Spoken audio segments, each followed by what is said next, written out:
grandes armées enterrent en cachette leurs cadavres et affichent ceux qui ont sauvé leur vie. Donc, les grandes armées enterrent en cachette leurs cadavres et affichent ceux qui ont sauvé leur vie. Parce que les grandes armées ont honte de dire qu'ils ont perdu un certain nombre de soldats, surtout d'officiers. Alors ils enterrent en cachette ces gens, ils n'en parlent pas, mais ils parlent de ceux qui ont sauvé leur vie.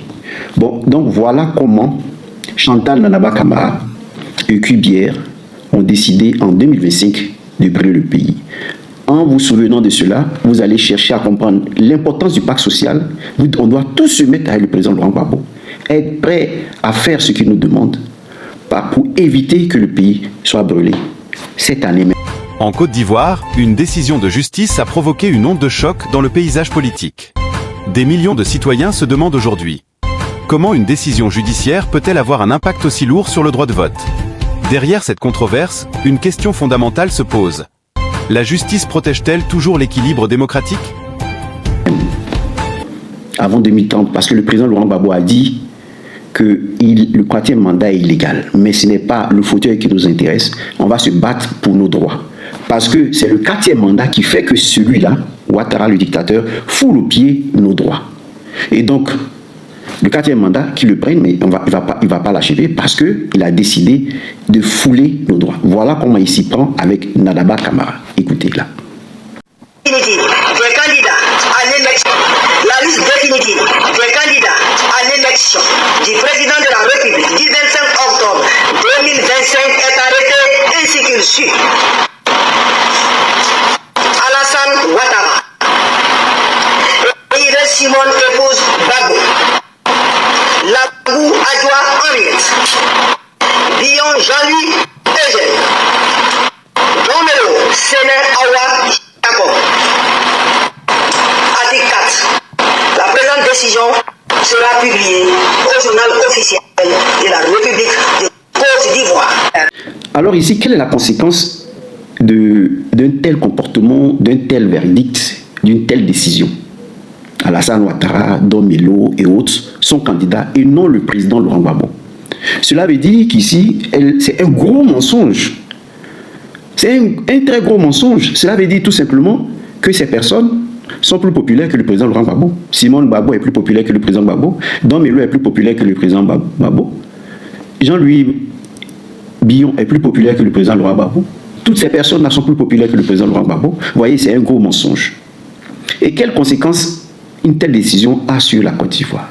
Eh bien, puis ça brise la cohésion du peuple. Et c'est ce qui pousse les gens au chaos, à la guerre. Pourquoi? Parce que on refuse à des millions de personnes leur droit de vote. Ça ne concerne pas seulement le président Laurent Gbagbo, cette décision. C'est nier à des Ivoiriens leur droit de vote. C'est ce qui est choquant. C'est-à-dire, j'ai un candidat. Moi, mon candidat, c'est le président Laurent Gbagbo. Et je vais aller le voter. Et quand vous le écartez, eh bien, je vais aller voter qui? Je vais voter personne. Donc, vous me privez de mon droit de vote. Vous me privez de mon droit de vote. Vous dites que oui, il n'étant pas sur la liste électorale, c'est ce qu'elle dit, n'étant pas sur la liste électorale, eh bien, il est automatiquement, il ne peut pas être candidat. Voilà, grosso modo. La Cour constitutionnelle dit, elle ne se sent pas apte à juger certains faits, comme la casse de la BCAO et autres, parce que le PPACI a dit que le tribunal qui a jugé le président Laurent Gbagbo n'était pas un tribunal compétent. Donc là, elle n'en parle pas, elle va et elle prend les décisions de Cubière. C'est à partir des décisions de Cubière qu'elle vient éliminer la candidature du président Laurent Gbagbo. Alors, voilà le premier aspect que vous devez comprendre. Comment cette dame, en refusant le droit de vote à des millions d'Ivoiriens. Au cœur du débat se trouve le rôle du juge électoral, chargé de garantir le respect des règles, mais aussi de préserver la confiance des citoyens. Pour certains observateurs, cette décision représente une restriction injuste de la participation politique. Pour d'autres, elle relève simplement de l'application du droit. Alors, où se situe la vérité juridique? Authentique, d'Ivoiriens authentiques, autochtones, c'est bien de le préciser, des Ivoiriens autochtones, elles refusent le droit de vote aux Ivoiriens autochtones, comment elles pouvaient brûler la Côte d'Ivoire? Nous allons voir maintenant comment Ibrahim Kuibière voulait aussi brûler la Côte d'Ivoire.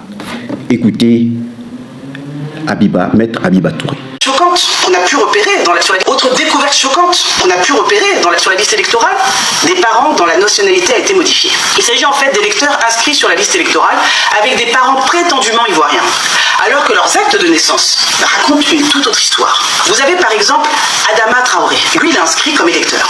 Ses parents seraient nés à Kong en 1900. Donc, j'attire votre attention sur ce point. Ses parents sont nés à Kong, selon la CEI, en 1900. Donc, ils auraient 70 ans. Ils auraient eu 70 ans à sa naissance. Déjà là, vous voyez bien qu'il y a un problème. Ses parents n'ont pas pu le mettre au monde à 70 ans. Mais bon, passons, avançons. Regardez son acte de naissance maintenant. Sa mère est en réalité née en 1930, pas en 1900.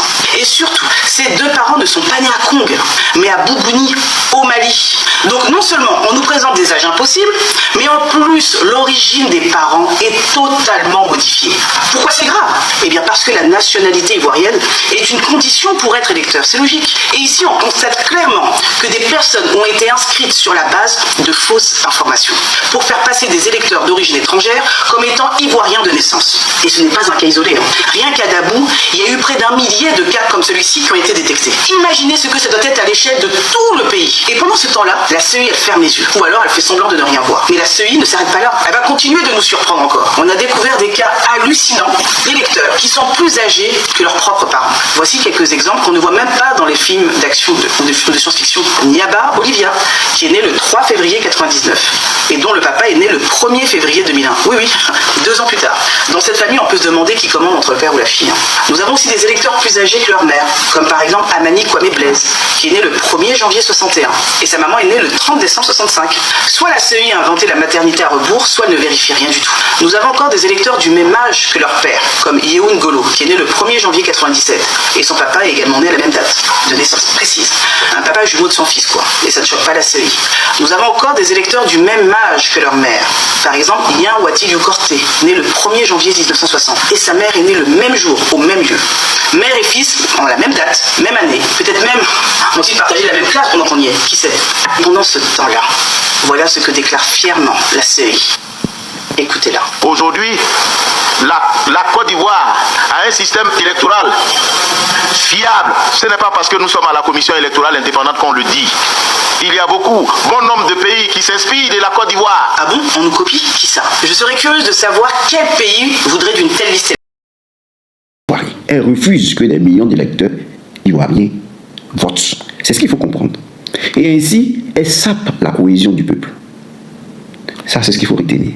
Maintenant, concernant Kuibière, ce que vient de nous dire Maître Abiba Touré montre que l'audit de la liste électorale est truffée de noms de faux papiers. Et c'est des faux papiers qui sont allés choisir Alassane Ouattara, qui lui-même avait été poursuivi par le président Bédié qui avait lancé contre lui un mandat. Cette affaire rappelle une réalité essentielle. Dans une démocratie, le droit de vote n'est jamais une simple formalité. Il représente la voix du peuple. La question qui reste posée aujourd'hui est celle de l'équilibre entre l'autorité de la justice, les règles électorales et les aspirations démocratiques des citoyens ivoiriens.